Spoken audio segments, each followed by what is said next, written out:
the next thing that you're going to start having is muscle spasm. You're going to start getting tightness. You're going to start getting... Tightness is a bad thing. Yes, you should not be tight. No. You see what was really bad. Hey, asante sana for joining us for another classic episode of the Weekend Edition. I'm your host, Dr. Kingori. We have a great show lined up for you. This is actually one of those weeks, tunaitanga cocktail weeks, where news inakuhit left, right, and center. We start with following the scary incident that happened at Eregi Girls in Kakamega, ile story a mysterious disease that put almost 100 girls in hospital. Now, health officials wamekuja wamesema they have ruled that the girls suffered from mass hysteria ahead of the end of year exams. Like technically, juu ya mtihani there was an outbreak of fear. Yeah, for me, I've never thought the fear of exams would get anyone to this point.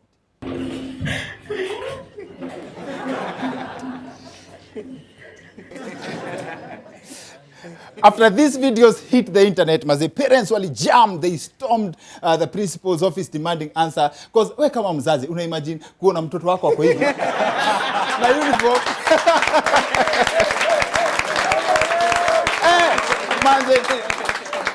Una imagine kuona mtoto wako wako hivyo na wazazi walikuwa wanashangaa, hizi ni gani mazee na gengeton iliisha, unajua? Now, sijui whether, I don't know kama it's good news or bad news that professionals have ruled that the mysterious disease inaitwaje ni mass hysteria out of fear of examination. Sijui kama we're supposed to celebrate ama there's something that needs to be done. We're not saying that they are pretending ama wanajifanya per se, but mass hysteria is a thing. In fact, in the year 1518, there was an outbreak of a dance plague in a French city where a mysterious pandemic hit people. Na wasi wali dance for 1 week straight. Hakuna beat. Ni yani mali mekushikia mazi. Na inasemekana wasi walikuwa na dance mpaka wanaanguka juu ya kuchoka. Of course, sijapata reports za wasi wote kudedi, but mali tu imekushikia ilikuwa. Ni wasi wa kitambo walijiona mazi. Think about kitu kama hiyo happen sai. President kwa hiyo rally yake ya Siaya. Mnataka maandamano? Ama mnataka tujenge hichi?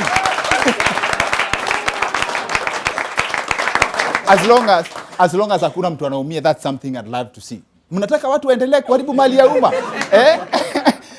Sema bottom up, wacha niite Rigiji pia aseme kitu. Alafu baba pia kona yake kamukunji, tusitishwe.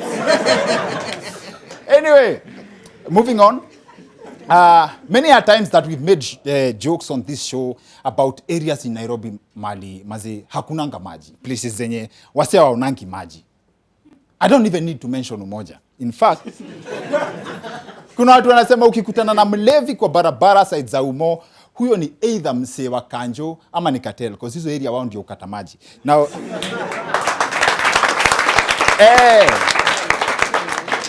maze wase washa survive, like wanajuanga hawata hiyo na maji. But the good news is at least El Nino ina come. Yes. And now in preparedness for the forecasted El Nino rains, the Nairobi County government has prepared a task force to do the most. In fact, as we speak, a budget has been set aside here, 1 billion to manage the effects of the El Nino rains, including the purchase of water boats. After kuangalia what the county is doing na history El Nino, I now understand why places kama Umoja hawapatangi maji, because the county government will do anything to make sure watu wafikiwi na maji. We've actually mobilized assets to allow us to intervene. On disaster preparedness during El Nino, he says that the county government is in the process of purchasing inflatable boats in the next 1 week. Now, kila mtu amesikia county government inataka kununua boats in preparation for the rains has been like, really? Like, what is this about? Wakinunua boats, alafu kukose kunyesha alafu. But then personally, I support the idea 100%, and I hope everyone will be safe hiyo El Nino ikikam. Now that the government has already postponed it twice. Unajua, haters wanasema government is holding on to the El Nino, wanataka kuileta 1 year before elections ndio waonekane wanafanya job. Yes. But when the El Nino comes na wanunue hizo boats, vile wanasema, I hope and pray everyone will be safe, no one will be hurt. One thing nataka kuona ni nitakuwa natokea pale ambassador rasha wa kuona tu pipe ndani Mombasa road. Nataka kuona hiyo by this sana. And moving on, Deputy President Rigathi Gachagua has revealed that he regrets siring only 2 children after being lied to by the white man. Those wondering who Rigiji's 2 children are, Pandit wanasema the 2 children are Mount Kenya and Rift Valley. Now, here's Rigiji expressing his love for his 2 children. The unity of the Rift Valley will continue under my leadership. The unity of Mount Kenya will continue under my leadership. And my boss, President William Ruto, will continue uniting the rest of Kenya. Angangane huko, na mimi namtakia mema. Ili atapata aniletee tuongeze. I have no problem. And that is the way to go. And I'm saying, how can we unite the country if we are not united as a region? It's to unite Mount Kenya, one voice. Rift Valley, one voice. Western, one voice. When all the regions are united differently, then we come to unganisha kama nini? Kama Kenya. Unajua, I think if we are to really face it, things that unite Kenyans you kwa TikTok. But then, after that speech, kuna watu wanauliza what being united separately means. Like vile amesema, Rift Valley wa unite, we unite differently. Wale wanauliza what that means, it's very simple. Ni kama vile watu sema, hawa wameoana lakini hawakai pamoja. And what I personally don't understand is the part where mtoto wa Mau Mau says that he only had 2 children because he was lied to by the white man. I can't help but wonder, when was this when the Mau Mau were taking advice from the white man, especially about something as personal as making babies? And speaking of making babies, experts are proposing that taxpayers be registered at birth. Ukizaliwa hivi, namba yako ya tax. Now, as much as people, kuna watu wana complain, I think I understand what must have inspired that idea. The experts don't want mothers to have the monopoly of pain during childbirth. Hata watoto wanafaa wasikie uchungu ya kuzaliwa, unajua? Which may be a good thing, because if that idea passes, watoto wataacha kulia bure. The idea to have taxpayers registered at birth may also boost morale in the health sector, especially kwa nurses. Nurses helping mothers will no longer be just a calling. Itakuwa personal. Itakuwa uendi tu kuzalisha mtu, unaenda kuona mshahara yako ikiingia. Alafu tuko pia na story ya Sean Andrew. Mnajua Sean Andrew? Wala ajui Sean Andrew, that's the grandson to former President Mwai Kibaki, who recently revealed kwa interview ya Flo and Friends on YouTube that he once lost a job opportunity for being too cute. It was the day before the shoot I'm called. And then now the agent's very hesitant, and she's like, I don't know what to tell you, but the feedback I've gotten is that you're too cute for the advert. I was like, what? I'm too cute. What does that mean, I'm too cute? And then they're like, yeah, they wanted someone who looks a bit more mature, and you're just too cute. You look a bit childish. Yeah. And I was like, damn, okay. What do I do about that? So, this is how I was born. Yeah, I just remember being so upset. I threw my phone into a bush, and I ended up crying in the living room. Yeah, exactly. There's a lot kusema about your story. I've thought about that story mimi mwenyewe personally, but I think he's telling the truth. This kitu ina expose the relationship between Kenyans and looks. Kenyans don't like cute people. And it's actually very evident. Ukitaka kujua Kenyans don't like cute people, it's evident in how Kenyans showed up in large numbers to give his grandfather a job.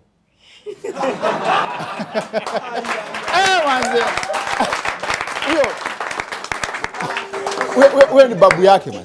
Huyo ni babu yake, which father goes to prove ile kitu scientists wanasema time heals everything. Now, we have a great show lined up for you. Kama kawaida, our guest for this episode, Dr. Hamisi Kote Ali. He's a chiropractor, a friend of the show, and many of you may recognize him as the barefoot doctor. Amekuwa over 2 years without wearing shoes, and he makes a very good case for it. Dr. Hamisi is the kind of doc whose practice is meant and can be summarized as the natural ways to avoid going to the hospital. He joins us on the other end of this short commercial break for a very healthy conversation. Usiende mahali. See you in a bit.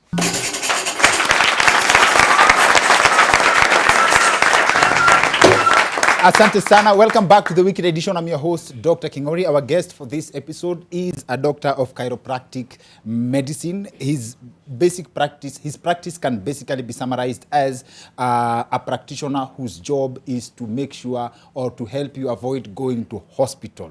Dr. Hamisi Kote Ali is in the house.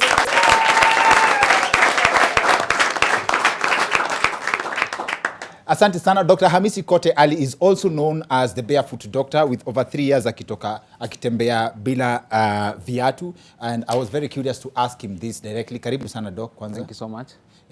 As in walking the barefoot ni wewe peke yako ama by default your connection to the earth means that hata gari yako has no tires? Well, walking barefoot, for example, in our office is a culture. Okay. Everybody who works in our office work barefoot in our office. You can wear shoes after the office, but within the office is barefoot. That's our culture. One, because barefooting has many benefits beyond just grounding. One of the benefits that is silent and that most people don't understand about it is the biomechanical benefit of your feet. The feet is a masterpiece. You know, it's a masterpiece of architectural design or engineering, in the sense that you have 33 joints here. 33 joints. 33 joints. Mm-hmm. You also have 33 joints from the base of your neck to the tailbone. That cannot be a coincidence. Yes. These 33 joints, yes, of the feet and the 3 joints of the spine work together. They actually, that 3 joints of the foot move the spine. That's why when we move or when we walk or when we look at our feet, you can see the foot has what you call a longitudinal arch. Yes. And then it has a lateral arch here. And it has another arch across here. There are 3. Because the foot forms a tripod like that. Okay. So when we walk, we heel strike. And when we heel strike, we put our feet down and all our force moves forward. Yes. When we want to lift the other leg, we kind of shift our weight to the side a little bit, yes, and be able to bring this one. So when you bring this other one to, yes, put it down, yes, so here we go to the side. Here we went in the front. So when we put the other foot down and, yes, we want to move, yes, we do a what? So rotation. It's basically breakdance, like somehow it's a figure of 8. The way we, yes, walk like a figure of 8. It's, yes, like that. Yes. That's, yes, how we walk.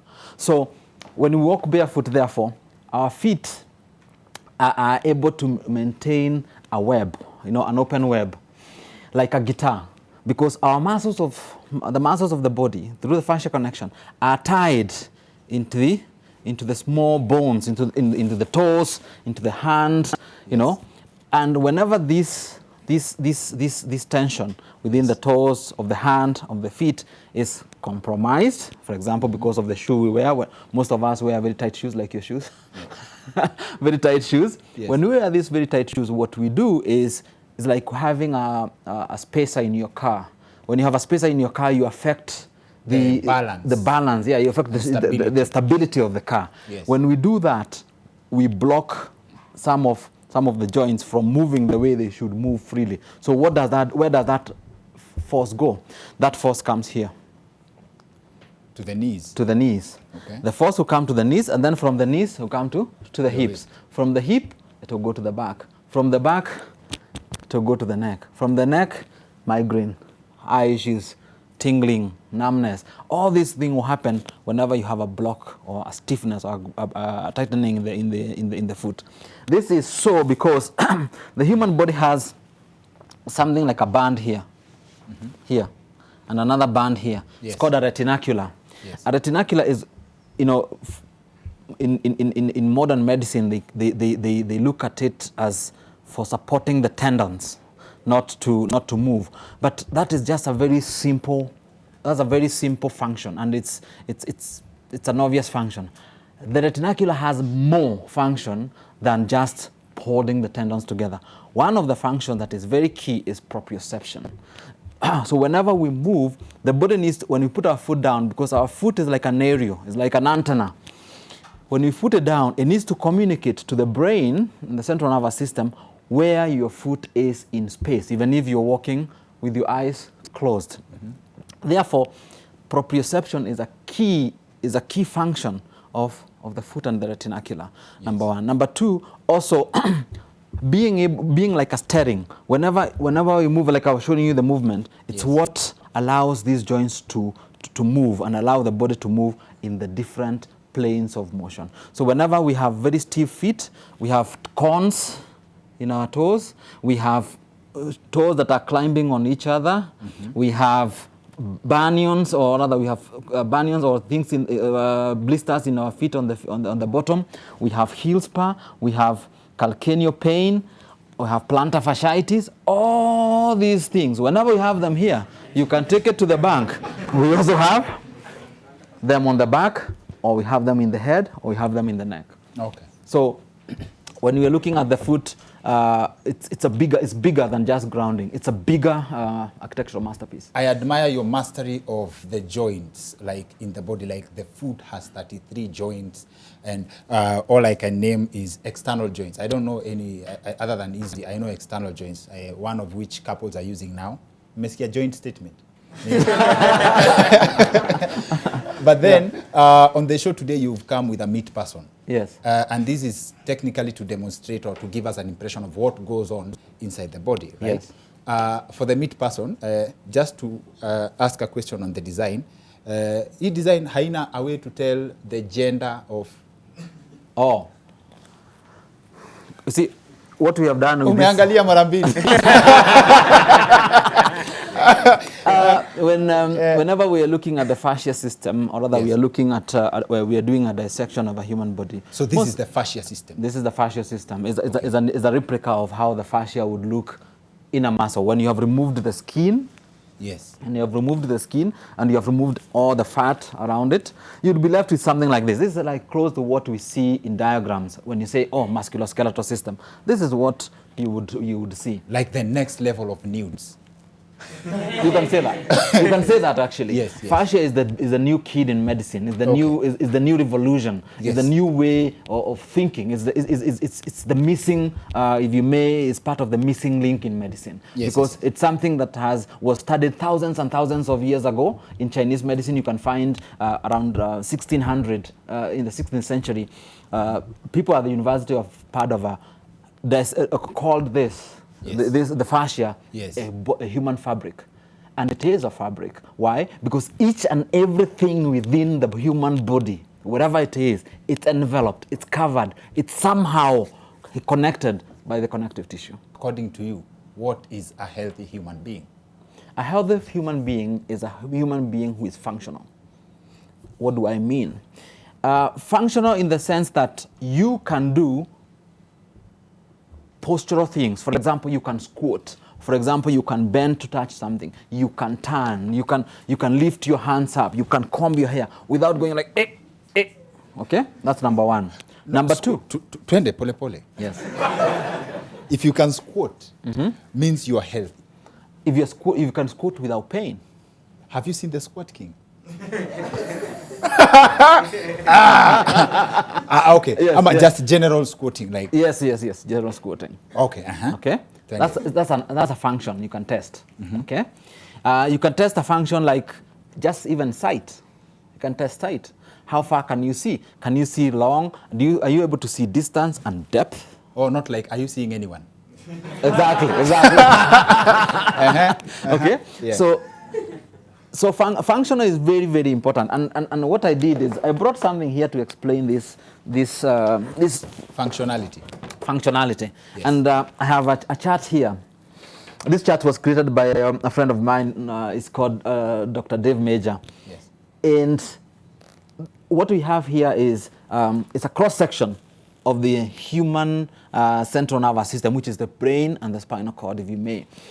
And when you look at that, we have here feeling versus function. What we also understand is that the spinal cord has three parts. One, this is what we call motor nerves.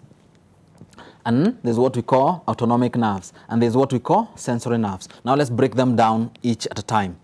I want to start from an egg so that I can come here. If you look at a chicken egg, it would have 3 distinctive layers. One would be the shell, and we can say this is the shell. Why? Because this is the musculature of the body, is the structure. We call it the structure. It's one pillar of health, this one. Then we have autonomic. Autonomic in an egg, we can call it metabolism. It's the white yolk. It's what feeds the chick. And then it's a second pillar. And then we have the third pillar, which is the yellow yolk, which is the DNA, is what becomes a human at the end of the day. Now, what you realize is that the motor nerves and the autonomic nerves have a bigger volume, or rather surface area. It is also, again, for a reason. Why? These two don't have sensory input. Okay? That's why... So you do not feel anything. Yes. Okay. That's why when we are born and we are young, most of the things we suffer from are not musculoskeletal problems, but we suffer from things like what? Sinus, allergies, flus, respiratory problems, digestive problems, then low energy. These are not painful, and you can have this for years. You can have this for 10, 15, 20 years, but you have no pain. You may the fact that they don't have pain or you don't feel pain, does it make it harmful? Or what is the effect of having something that you don't feel? It's harmful because most of the times we don't do anything about it. If we don't do anything about it, or we self-medicate. You should not self-medicate. Okay. Doctors are there for a reason. Okay. Then you have this other one. So this one will get tight. This fascia tissue will get tight on the inside. It will start causing dysfunctions on the inside of the body. Okay? And it may go on for a long time. Then, let's say you finish high school. Okay? You start working. You're going to be sitting for a long time. The next thing that you're going to start having is muscle spasm. You're going to start getting tightness. You're going to start getting... Tightness is a bad thing. Yes, you should not be tight. No. You see what was really bad. Okay? Yes. Tightness. You may get fatigue. This fatigue is different from low energy. Okay? And then you may get weakness. Okay. All right? Again, they're not painful. Yeah. So, but how do they exist? Why do they exist and you have no pain? It's because nerve tension can exist without pain. Yeah. We're together? And this is what is called a basal tone. Each one of us who is alive has this tone, which is like, it's like the filament of this bulb. Yeah, that's what we call a basal tone. When that goes off, even you check out. Yeah. Okay? When that goes, even you check out. Yeah, you go. If the basal tone in your body goes off, you're dead. In the interest of time, ndakuomba tu utuexplainie hiyo kitu ya spine as we close. Okay. Hiyo tu peke yake. Sindio? Yes. So, the spine, as I said, has 33 joints. And all these joints will move forward, back, side, and rotate. That's the standard size, or that's for a This is a pediatric, is a child spine, okay? So these ones, the ones you see, these ones are called vertebrae, okay? They are bones. And in between the bones, you see there's a pad. This is what we call a disc, okay? This is what we call a disc. Yes. So when somebody is told you have a disc herniation, it is this thing. Okay. Okay? And when it herniates, it behaves like this. Okay. Okay? This red thing. When it herniates, it will come out and then press on the nerves. And the nerves are this. So the nerves will come out from the neck, all these vertebrae, up to about L1, L2. Okay? L means lumbar, lower here.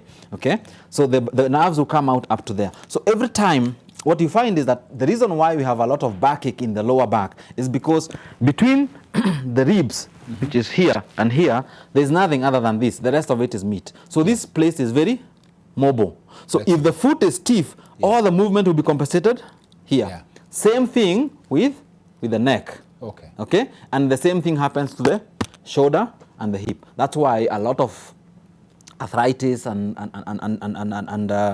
pains will occur in these areas. So, so the spine has 4 curves.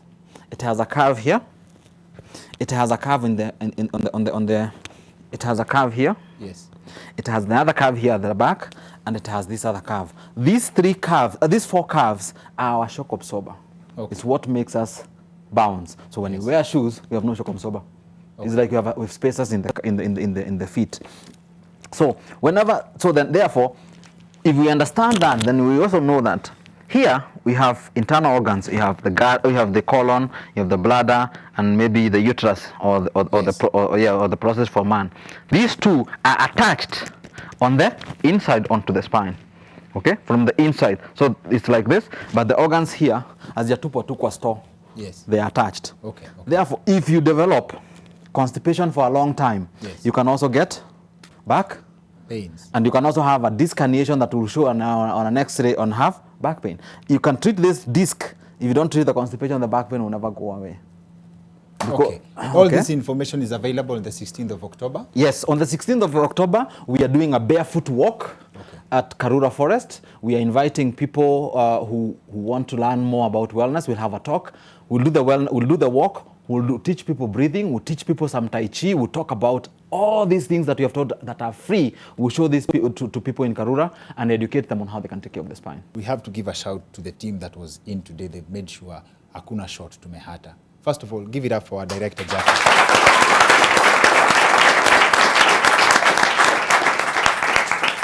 Jackie Alosi, thank you. Tuko na Esther, the boss lady wa camera. Wapi makofi yake? Thank you. Tuko na old generation akina Daudi Kabaka. Leo show ni nzito sana. Manze, tuko na one of the best people wa lighting najua anaitwa Steve Okeo, na tuko na Wafula kwa sound. The team has done immense work. And for the people when you want to set up shots, unaona hata hizo joints unatuonesha, we have everything. Wapigeni makofi za hoja. Thank you.